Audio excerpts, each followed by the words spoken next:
नमस्कार दोस्तों। आज हम बात करेंगे व्हाट आर सेंसरी इश्यूज और क्या ये क्लासिक ऑटिज्म के साथ साथ वर्चुअल ऑटिज्म में भी होते हैं।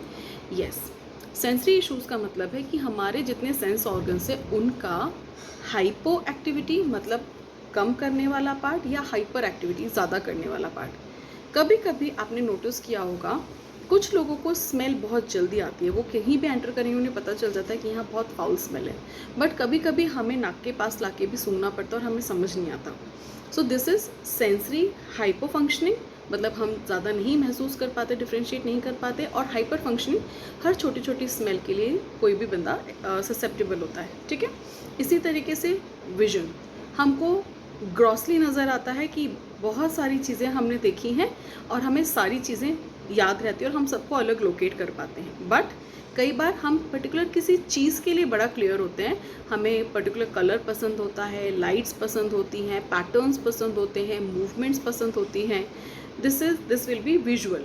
अभी अगर हम ऑटिज्म के पर्सपेक्टिव में इसके बारे में बात करें तो एक एक करके सेंसेस को समझते हैं। सबसे पहले हम बात करते हैं विजुअल स्टिमिंग्स की या विजुअल सेंसरी इश्यूज़। इसमें लाइट्स को देखकर बंद करना, आँखें खोलना, लाइट्स को एकटक देखना, पर्टिकुलर किसी तरह के कलर की चीज़ों के लिए ऑब्सेशन होना, ब्लू ही पसंद है, ग्रीन पसंद है, ऑरेंज पसंद है, उसी तरह की चीज़ें देखना, घूमती हुई चीज़ें देखना, पर्टिकुलर पैटर्न्स को देखना, लाइनिंग अप करना चीज़ों को, ये भी एक विजुअल सेंसरी इशू है कि चीज़ों को एक लाइन में देखना, एक पैटर्न में देखना, उसको एक क्रम में अरेंज करना। So these all are visual stimmings. अगर आप अपने बच्चे को नोटिस करते हैं तो कई बार बच्चे 1 साल से पहले लाइट्स को देखकर आंखें ब्लिंक करके खोलते हैं या फ़ैन को गोल घूमता देखकर खुश होते हैं। एक तरफ का फ़ैन देखेंगे तो वो दूसरी तरफ का फ़ैन ऑन करने चाहेंगे या फ़ैन ऑफ करना चाहेंगे। स्विच को ऑन ऑफ करके उसकी आवाज़ से इशू होता है, उनको कंफर्टेबल होते हैं, प्लस उसका जो मूवमेंट चेंज होता है वो उसके लिए बड़े ही पर्टिकुलर होते हैं। This is again visual stimmings. आँखों को एक कॉर्नर में करके देखना, फिंगर्स को देखना बार बार मूव करके, क्योंकि इससे एक विजुअल ऑरा बनता है। आप करके देखिए कि ये जो मूवमेंट बार बार चेंज हो रही है विजुअल ऑरा बनाती है और this relaxes their mind. Now coming to auditory sound, mixie की आवाज़ से डरना, कार की आवाज़ से डरना, पटाखे की आवाज़ से डरना, एट द सेम टाइम किसी आवाज़ के लिए खुश होना, चीज़ों को फेंक कर जो आवाज़ आती है उसके लिए खुश होना। म्यूज़िक से बहुत एफिनिटी होती है, आवाज़ें गाने की बहुत पसंद होती है, उसके लिए तुरंत रिस्पॉन्स होता है, पर आपकी आवाज़ पे रिस्पॉन्स नहीं होता। कानों को बार बार बंद करके देखना, कानों पर ऐसे हाथ मारते जाना, कोई भी आवाज़ आएगी तो कान बंद कर लेना, आवाज़ खुद ही साउंड निकालेंगे, आवाज़ बंद करके एक साउंड है करके देखो, आपको समझ आएगा कि एक वाइब्रेशन, रिपीटेटिव वाइब्रेशन इफेक्ट आपके ब्रेन में आता है। And these are sensory issues, ठीक है। नाउ कमिंग टू टेस्ट, चिकनी चीज़ें पसंद है, चिकनी चीज़ें नहीं पसंद है, कुरकुरी चीज़ें पसंद है, कुरकुरी चीज़ें नहीं पसंद है, पर्टिकुलर किसी तरह का खाना पसंद है, किसी तरह का खाना नहीं पसंद है। हर चीज़ को, पेन, पेंसिल, जूते, चप्पल, कपड़े जो मिलेंगे सबको मुंह में टेस्ट करना है या मुंह में चूसना है। शर्ट को चूसना है, कॉलर को चूसना है, उंगली को चूसना है, किसी भी चीज़ को मुंह में डाल के देखना है। These are oral sensory issues. कभी कभी हर चीज़ खाने का मन है, कभी कुछ नहीं खाना है, सिर्फ ओट्स ही खाना है, सिर्फ इडली ही खाना है, सिर्फ राइस ही खाना है। These are oral sensory issues, ठीक है।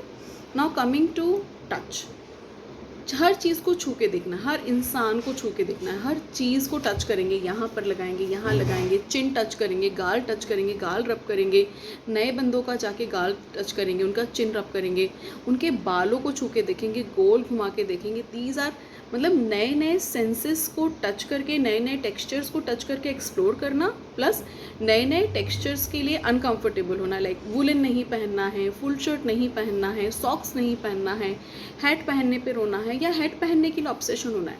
मतलब कुछ भी लेवल से ज़्यादा एक्सप्लोर करके खुश होना है या अगर वो चीज़ सामने आ जाए तो उसके लिए अनकंफर्टेबल होना है। नाउ स्मेल, हर चीज़ सूंघ के देखना है, जो भी चीज़ सामने है चाहे वो उसमें स्मेल हो या नहीं हो, हर चीज़ सूंघ के देखना है। और अचानक से कभी आपको लगेगा कि अंदर हमने किचन में कुछ कुकिंग कर रहे हैं और बच्चे ने रोना शुरू कर दिया, वो पंजेंट स्मेल या वो एक स्मेल, फाउल स्मेल उन्हें पसंद नहीं आ रही है, फ्रूट स्मेल पसंद नहीं आ रही है। आप कहते हैं बच्चे फ्रूट्स एंड वेजीज नहीं खाते हैं, तो देर आर चांसेस कि उनको वो स्मेल नहीं पसंद है, वो टेक्सचर नहीं पसंद है कि हम कैसे खिलाएं, बड़ा ही फजी हो जाता है। तो ये सारी की सारी सेंसरी इश्यूज़ हैं। अब इसका सोल्यूशन क्या है? सो टॉकिंग अबाउट सोल्यूशन, जो भी सेंसरी इशू आपके बच्चे में नज़र आ रहे हैं उसको नोट डाउन कीजिए, कैटेगराइज कीजिए, कौन सा है, टच है, टेस्ट है, विजुअल है, ऑडिटरी है या स्मेल है, ऑल्फैक्टरी है। अब जो भी सेंसरी इशू आया है अपनी कंसर्न थेरेपिस्ट से बात करो, उसके सबके ट्रीटमेंट टेक्निक्स होते हैं। ब्रॉडली अगर आप उस पर्टिकुलर सेंसरी ऑर्गन के लिए एक्टिविटी प्लान करते हैं तो वो चीज़ें सॉल्व होती है। फॉर एग्जांपल हेयर कट पे आपका बच्चा रोता है, अगर आप बालों की कोम्बिंग एंड मसाजिंग शुरू करते हैं, रिवर्स कोम शुरू करते हैं, तो हेयर कट पे बच्चा रोना बंद हो जाता है। अगर बच्चा फुल शर्ट नहीं पहनना चाहता है और आप ठंड आने वाली है, आपको लगता है कि फुल पहनना चाहिए, आप यहाँ पर सेंसरी टेक्सचर देना शुरू कर दें हथेलियों पर, कभी नैपकिन रोल कर दें, कभी आप हाथों पे जेल लगा दें, कभी आप स्मूदी चीज़ लगा दें, स्लाइमी चीज़ लगा दें, आप हाथों पर वज़न देकर उसको खड़ा करना सिखाएं, हाथों पे वेट लेके चलना सिखाएं, भारी ऑब्जेक्ट्स उठाना सिखाएं। अगर आप टच से रिलेटेड कुछ एक्टिविटी प्लान करेंगे जिसमें पूरे हाथ यूज़ हो रहे हैं तो डेफिनेटली वहाँ पर आपको हेल्प मिलेगी।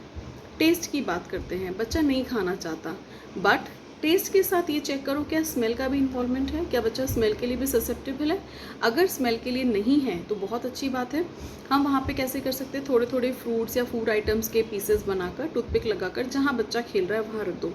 थोड़ी देर में स्मेल, बच्चे फूड की स्मेल जैसे ही नाक में जाएगी, बच्चे का ब्रेन उस पर्टिकुलर टेस्ट या टेक्सचर को एक्सेप्ट करने लगता है।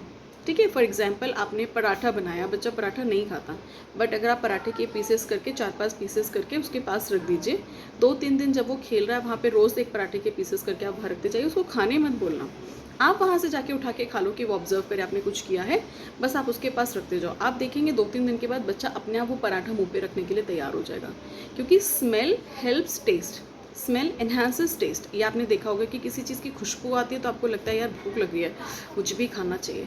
सेम अगर आप बच्चे के स्मेल के ऊपर काम कर सकते हैं तो आपको टेस्ट में बेनिफिट मिलेगा। फ्रूट्स एंड वेजीज नहीं खाता है, आप उसके नाक के पास से फ्रूट घुमा दो, बिल्कुल बोलो मत खाने के लिए, आपने जिद किया और बच्चे में टेंट्रम हुआ, बिल्कुल ध्यान मत दो, आप उसके सामने फ्रूट्स खाइए, उसके जो छिलके हैं ना, छिलके आप उसके पास रख दीजिए, क्योंकि छिलकों में से बहुत देर तक स्मेल आती है, बनाना के, एप्पल के, ऑरेंजेस के छिलके जहाँ वो खेल रहा है वहाँ रख दीजिए। आप नोटिस करेंगे कुछ दिनों के एफर्ट्स के बाद बच्चा पर्टिकुलर उस फ्रूट को खाने के लिए कोशिश करेगा, वो उसको एक्सेप्ट करेगा, and it works. I have tried many times, इसमें हमें बहुत बहुत हेल्प मिली है। ठीक है, टॉकिंग टू विजुअल स्टिमिंग्स, बच्चा चीज़ों को देखना नहीं चाहता या देखना चाहता है, उसकी आंखें बंद करना शुरू कीजिए। आप जो आई मास्क आते हैं, फ्लाइट में हम आई कवर करते हैं, आई ग्लासेस, आप वो लगा दीजिए, बच्चे का विजुअल स्टिमिक कंट्रोल में आ जाएगा।